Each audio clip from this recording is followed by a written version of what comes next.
Welcome everybody. I would like to introduce Brooke, Lieutenant on Gold Shift Engine Company and an instructor for the Fire Academy, and my future co-host. Welcome Brooke. Thanks for being here. Thanks for having me. So let's get right into it. Season 1, Episode 1. Tell us a little bit about yourself. Where did you grow up? I grew up in Chicago, so we lived on the south side of Chicago. And then we ended up moving north when I was younger, and I lived there up until 2020. Me and my husband bought a house in New Lenox, so we live there now. And yeah, that's where we started our family, so exciting times. Awesome. What did you do before becoming a firefighter? So I was actually in college. I tried to drop out of college, but my mom told me no. So I have a degree that I'm not using, so I apologize to my mother that I never used that. Maybe one day I'll use it. But I went to college, got my degree. I played softball there. So since I was playing, I didn't have a job at the time. And then while I was actually in college, I started EMT school before I even graduated college. And then right when I was done, I went right into the Fire Academy and paramedic school right after that. So I had like odds and end jobs in between there. And then I worked part-time. It was actually full-time on Westmont's contract. And then I worked part-time at Evergreen Fire Department before I got hired here full-time. Got it. So your dad was a Chicago fire chief, right? Mr. Yeah. Kehoe. So what was it like growing up with the firefighter at home, and your grandpa too, right? Yeah, my grandpa was too, and then I have a couple uncles and a couple cousins, but I mean, it was cool. It was just like our regular life. That's all I really knew, especially since that's what my grandpa did, and then that's what my dad did, so that's all I ever knew. But, you know, my mom held the fort down while my dad was gone, and we always loved when he went on furlough because it was their long vacations.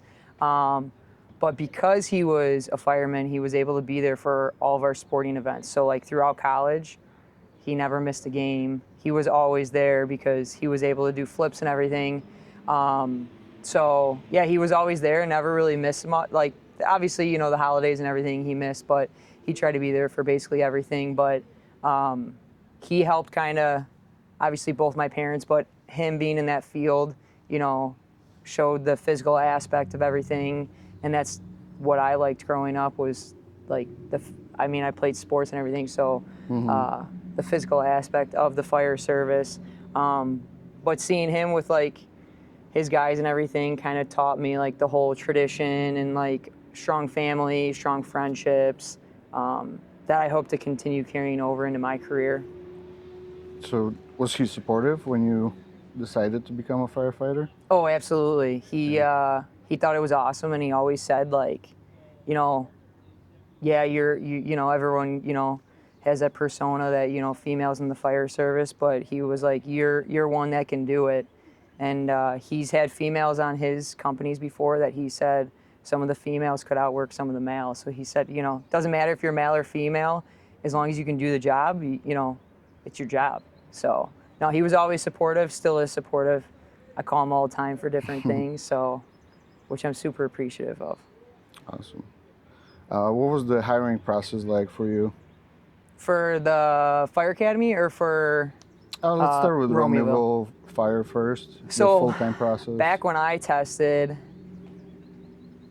there were so many people testing and there were limited spots. So you would go to some tests and there would be 600 people there, and the fire chief would talk and say, oh, we're only hiring one person, or oh, we're not hiring anyone. So it was super competitive. So I literally took every test I could possibly take, like in the Chicagoland area, because at the time I lived in Chicago, so I could kind of really go wherever that was, you know, we were kind of close to everything. So I took every test I possibly could, and then Romeoville called, and I accepted immediately, and I've stayed here ever since. Yeah, I remember doing yours and Jesse's first 2 weeks. And I even went to your graduation. I don't remember, were you hired here when you were in BOF? No. There must have been somebody else in your class that worked here or something. I don't remember if we had a Romeoville guy. That or maybe just because you guys got a free meal. That might have been why you guys were there. Maybe, yeah, that makes sense. No, But yeah, I graduated BOF, and then I worked at both Westmont's Fire Department and Evergreen's in between my time of BOF and being here. Okay. So, what was the hiring process for Academy then? Since I worked here, it was a little simpler. So, because our deputy chief is in charge of the academy, he knew kind of who I was. He knew who I was at that point, and we did kind of like a basic interview and everything, and they do that usually, and they do it with Deputy Chief John Hardy, the deputy director. So he also knew who I was, and I was kind of around for a lot. So it was a pretty basic, since I've already done a physical and everything, there wasn't much that went into it. And then obviously, you got to go do all your training days before you can actually be counted towards being one of the instructors. So did all that and then started teaching classes and being part of different classes, which is a blast. So. All right. What's been the biggest challenge you faced so far in being a female firefighter and just in general firefighter? The biggest challenge I would say, honestly, would be myself, because I'm so hard on myself and I always want to prove myself. I always will prove myself. So the biggest challenge really, an obstacle, has always been myself, even from when I was younger through sports and now here. Always want to prove myself. I always want to be the best. So whatever it takes, to get to that point. So I'd say really the biggest challenge would be myself. And obviously, like I said earlier, everyone always, females in the fire service, but you just have to prove yourself so that people don't look at you like, oh, well, you're a female in the fire service. They just look at you as, oh, you're a firefighter. And that was really one of my biggest goals, and I like to think that I've accomplished that. And a lot of the guys make sure that I know that and that I'm not different. So. Yeah. Right, so you're also a mom. How old is she now? 2? She's about to be 2, end of July. Yeah. So she's getting big. How do you balance the family life and being a firefighter? So with the academy, I used to teach a lot, but I've taken a big step back from teaching.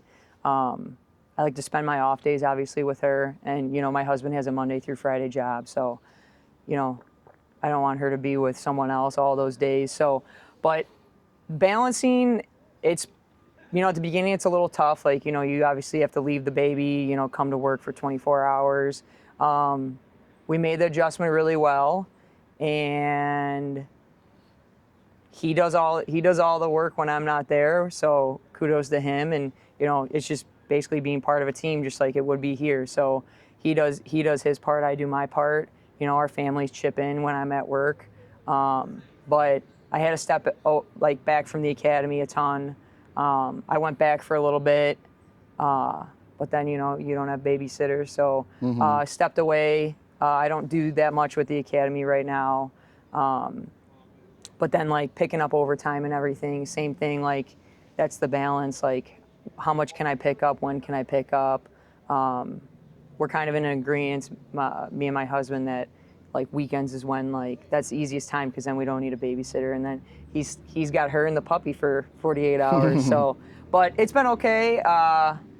We make it work. You have to make it work. So yeah. Let's talk a little bit about academy. So when you do teach, mostly you do the BOF, right? The basic. Yeah, I do BOF, and then I'm involved with a couple other classes. Can you explain what BOF is? So it's the Basic Operations Firefighting Academy. So it's a 9-week course. If they do Monday through Friday, the day class, there are a couple night classes throughout the year, and they do 2 nights a week for a few hours, and then all day on Saturdays. So basically, like day one, you come in and Instructor Hardy, he'll lay out all the expectations. He does a very nice job of laying everything out of what's expected academically, the physical aspect, your physical fitness, all that. So for the 9 weeks, they do the academic portions in the classroom, and then they'll go to the training grounds. And as they say, like they do hose, in like the hose chapters, they'll go and do hose deployment, hydrant tags, all that stuff. So they build it up as they go, but it's a very tough 9 weeks. It's not a walk in the park. You know, they do their physical fitness every day at the start of the day, and then they have tests and quizzes every single week.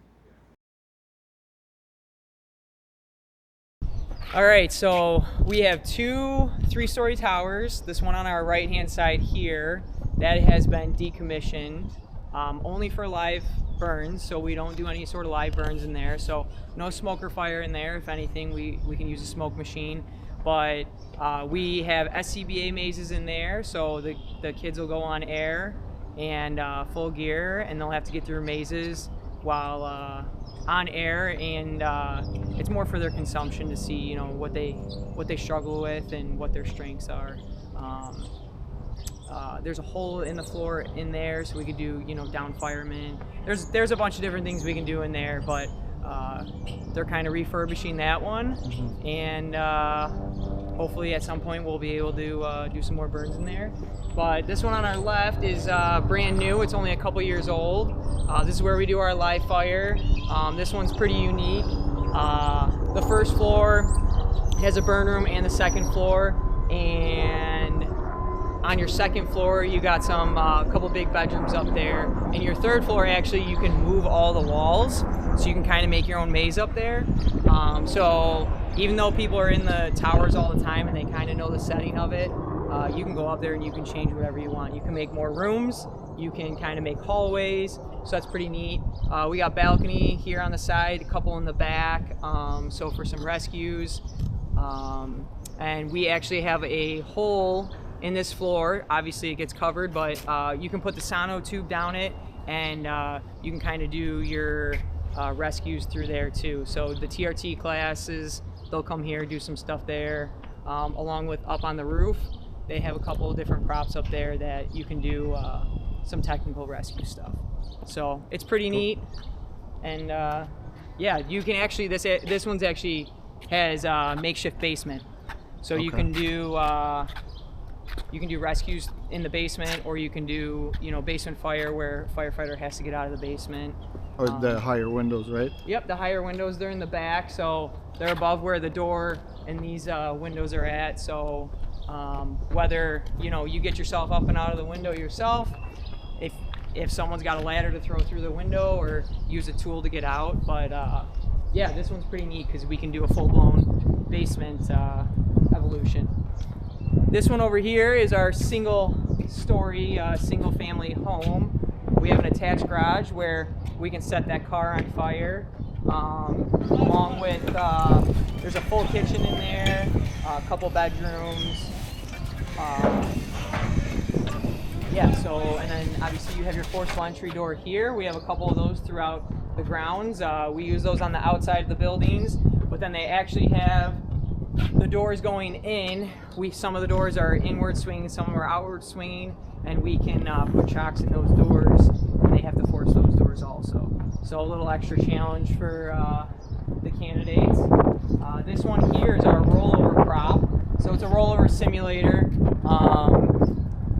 They build, you know, the ceiling and the walls and put a can in the corner to simulate the rollover in a fire. So it's more of like the smoke and heat appreciation, especially for the BOF class. And then some of the other classes use it, but the fire department uses it every year. Yeah, and then back there we have a truck, and that specifically gets used for the hazmat class. And then also with the BOF doing their hazmat class with reading, you know, the numbers and using the binoculars and all that. Some of the other classes will have, you you know, the driver or passenger unresponsive inside, and we'll smoke it out. We can also fill the tank if we want. So a couple different things we can do with that. We did confined space in there once too, right? Yeah, you can do confined space. So there's the 2 different hatches. Yeah, we've actually done confined space there a couple times, which is pretty cool. Gives you a little different perspective on the small spaces, especially for the people who aren't on that team. So, yeah.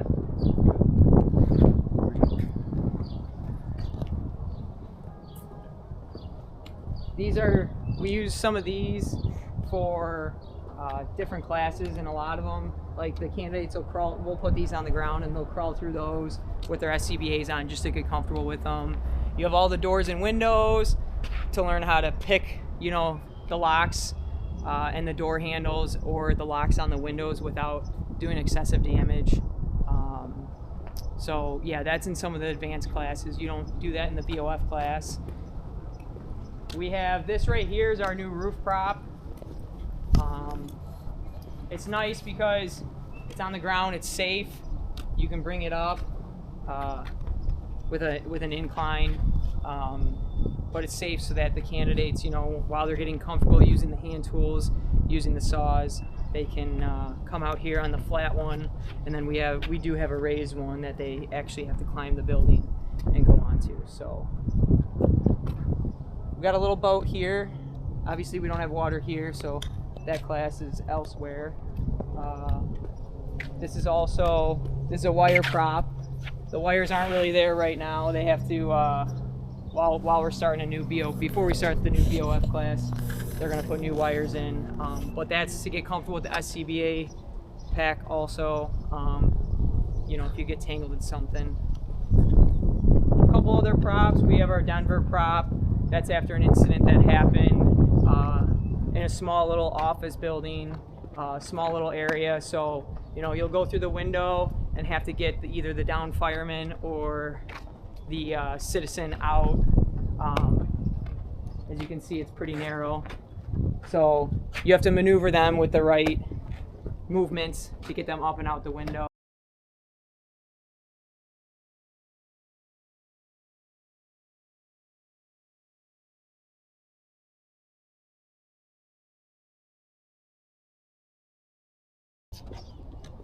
These are to mimic a studded wall. So if you have to, you know, go from one room to the next, you have your air pack on and everything. You either have to shift it or if you have to drop it if you're a bigger firefighter. That's just to simulate that. Same thing, getting comfortable with the SCBA packs for the BOF students. Here's the backside of the one building. And then over here, we have where the tires are blocking. That's one of our roof props. Obviously you can only do one cut on that. And then there's our old roof prop that's on the ground. This is a sprinkler prop, so we can actually connect it. And then you got to, whether they make them shut the sprinklers off with chocks, obviously you can turn it off right here, but just another feature of the fire service that, you know, doesn't really get talked too much about. And then this is our raised ventilation prop. So we'll come here. They obviously have to throw their ladders and make their way up and make their cuts there. And that's really it for out here. And then in the parking lot, we do our VMO and VMT class. So there's actually still vehicles out here from our VMT class this past week.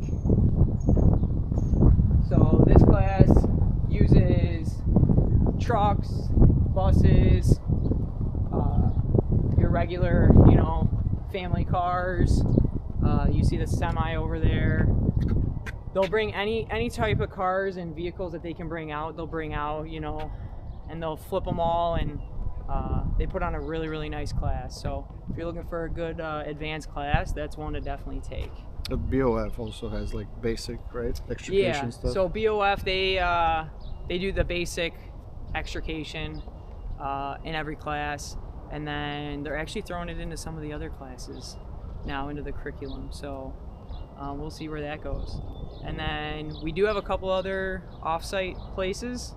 Our collapse site, that's down by the river, so that's a little bit ways away. And then obviously for all of our water classes. We don't have water right here, which would be pretty neat if we could get that. That would be really cool, yeah. Yeah, so other than that, here's our training grounds at Station 2. What's the biggest mistake you see new recruits make? I think I would say there's two. One would be not coming in prepared. So some people come in and think that either one, it's not going to be very physical, which it is, or two, it's not going to be very academic based, which, I mean, if you fail tests, there's a certain requirement, certain grade point average you have to keep, otherwise you're not in the program anymore. So I would say not being prepared, so whether it's the physical or the academic portion, and then I would say not pushing themselves. So you see a lot of people, obviously you have introverts and extroverts in the class. You see a lot of people who are just kind of waiting for some other people to do the tasks when everyone has to do the tasks. So sometimes when people kind of sit back, then they're losing out on the class. They're not giving themselves the full opportunity and experience of the class for them to be the best that they can be. So I would say those are two of the biggest things that we see. What's your favorite skill or evolution to teach?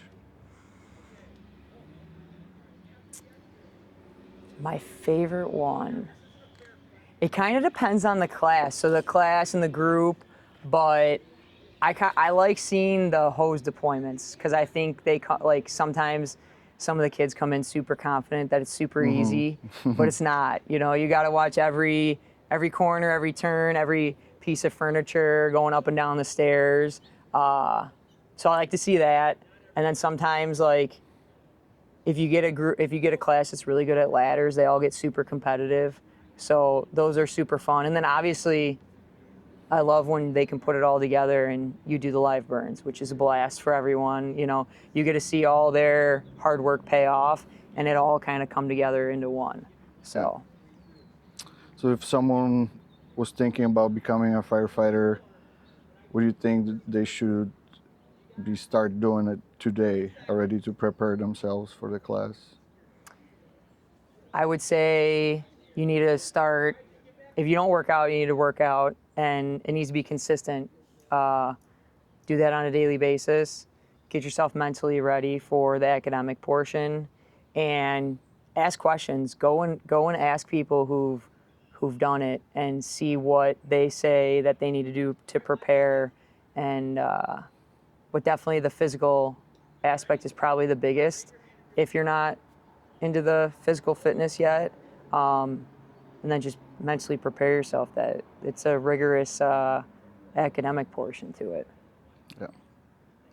I got a couple rapid fire questions. You ready? Let's do it. All right. Coffee or energy drinks? Energy drink. Favorite piece of equipment? I would say the irons, the Halligan specifically.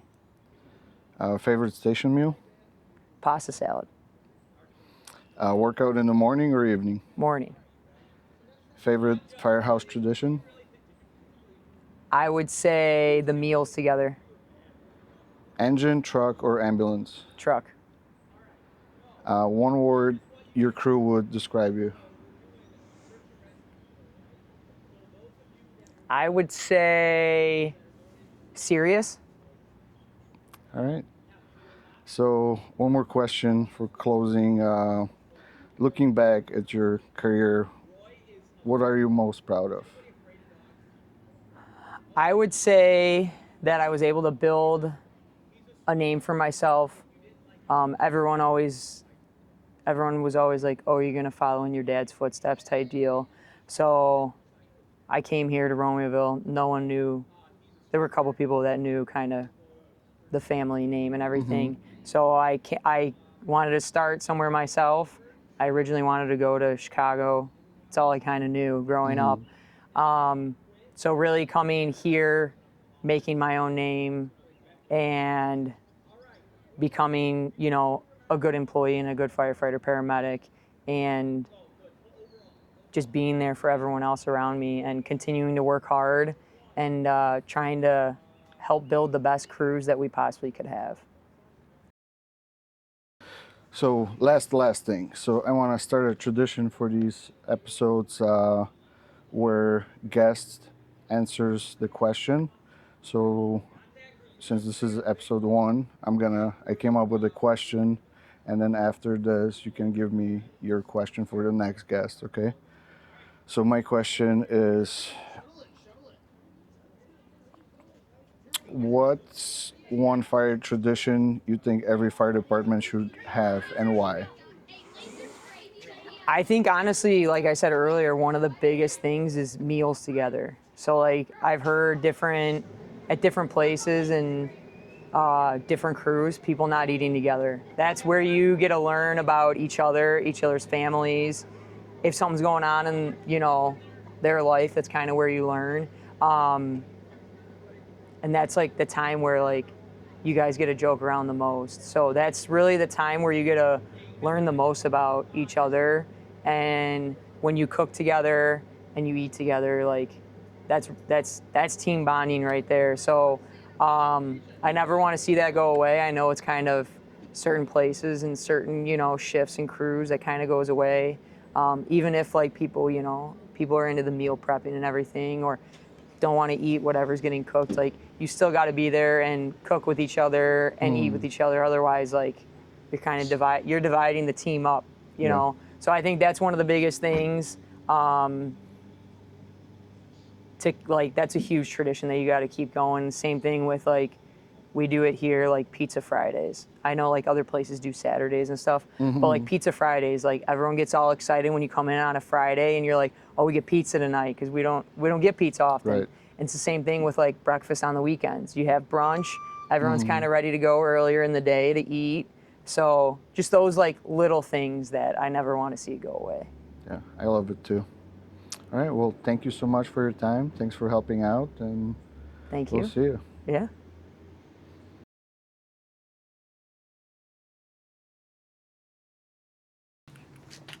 They're going? Yup, 20 minutes.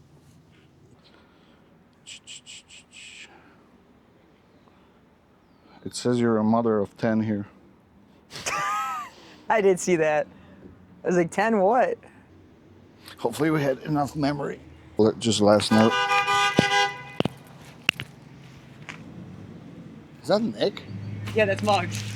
Dad's driving the kids.